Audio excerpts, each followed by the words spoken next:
A couple years ago, a friend of mine recommended me an artist.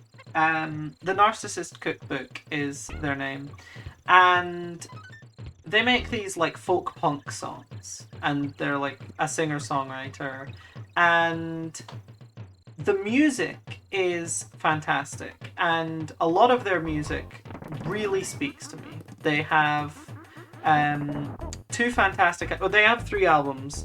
I've listened to two of them, and they're both fantastic.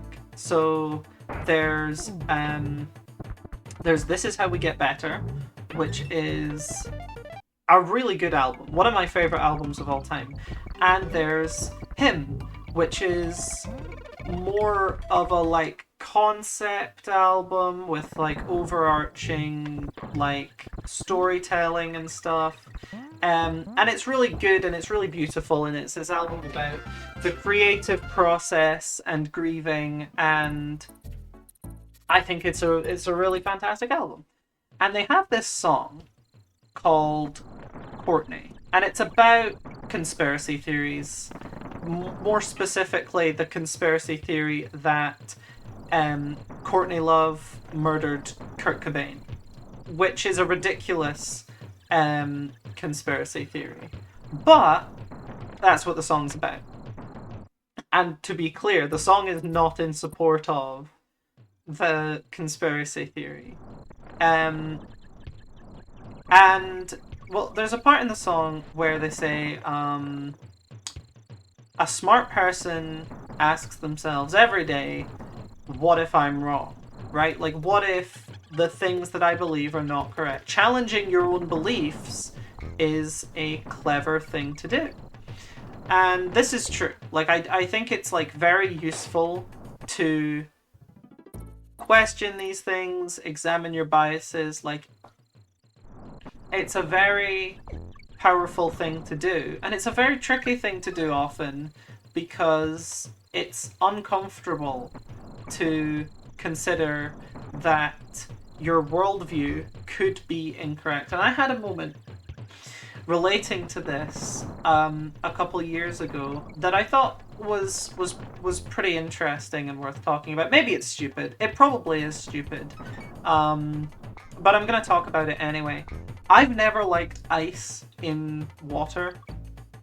It's cold, which is depending on the time of year, not exactly what I'm looking for from like water should be cold. I'm not sure it should be ice cool. Was kind of my perspective on it, but I will say, the main reason that I didn't like ice in water is because ice has this really interesting property. Most of the time, if you have an equal mass of a liquid and a solid, the liquid will take up more volume. Like, just in general, as a rule, that tends to be the way that matter behaves, but it's not the way that water behaves. When water is cooled to a solid, it takes up more space, it occupies more volume. And so the primary reason that I didn't like having ice in my water was actually because if you if you put ice in your glass of water, you get less water. Like, it's counterintuitive because the ice melts into water, but the ice occupies more volume, so you get less water per glass of water, right? And so all throughout my life, at least since I had learned that fact, I was like, no, why would I want less water? You know, if ice took up less space than water, then it would be a fantastic solution. You could fit more water in a glass by using ice. But that is unfortunately not the case. But then global warming happens. Summers in the UK are extremely hot and extremely humid. We don't have air conditioning. It's really rough when it gets hot. And I know that there are hotter countries in the world, but we don't have the infrastructure for it. And it almost seems like an oversight at this point because we've had enough years of extremely hot weather to the point where, like, it would be better if we just, like, had more air-conditioned buildings. Because right now, the only air-conditioned buildings we have are, like, supermarkets.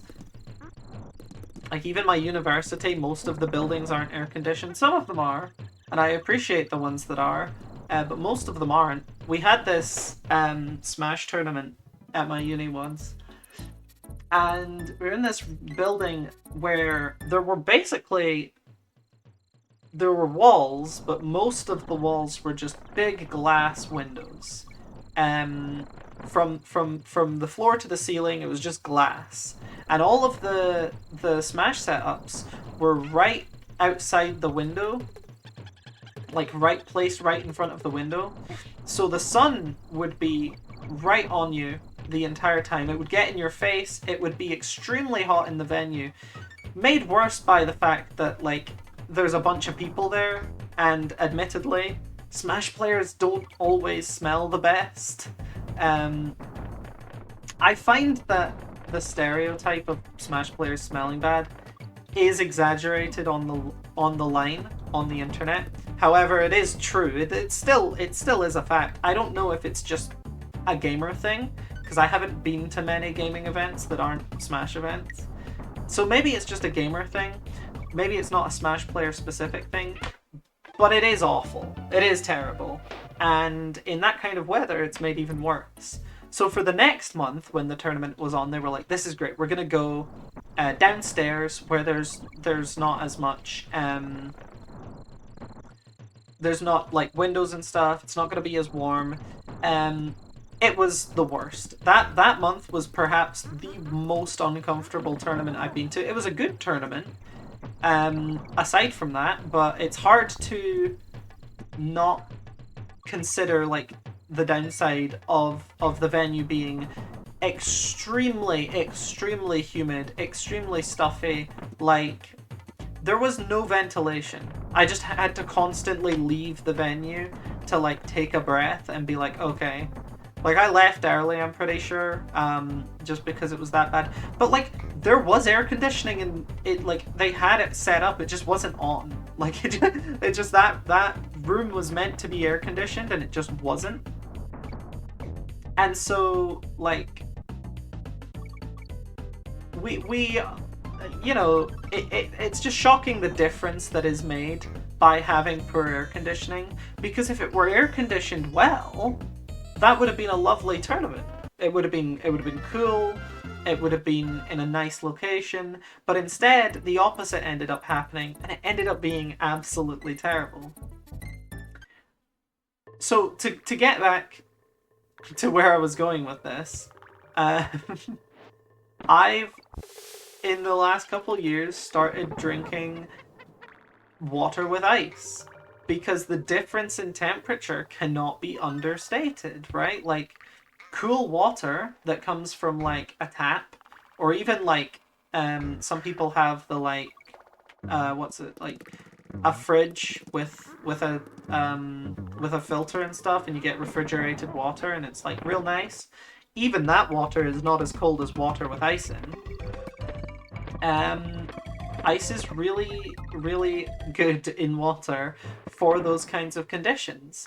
And you'd think this would be obvious, but, like, if you don't assess if you already believe that you don't like ice and water, which I did, if I had never reconsidered and actually, like, tried it, then I would have gone on my whole life believing that, which I'm glad that I did reassess, because some days the only thing keeping me alive is the fact that you know, I've got the cool water, because dehydration cannot be overstated. It's real bad.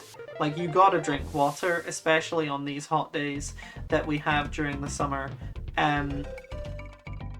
Like, the risks of overheating and stuff, dehydration, like, that stuff is really nasty, and you really got to be careful about it. So, like, you know, you're not too good for water. You're not too good for ice water, especially. I think it's really important that we go, and obviously there are other examples, like of people reassessing their biases, of me reassessing like what I already believe. Um, the water thing is just like a kind of funny example of it. But yeah, give the Narcissist Cookbook a listen. They make fantastic music. I'm a huge fan of their work, and maybe you'll learn something.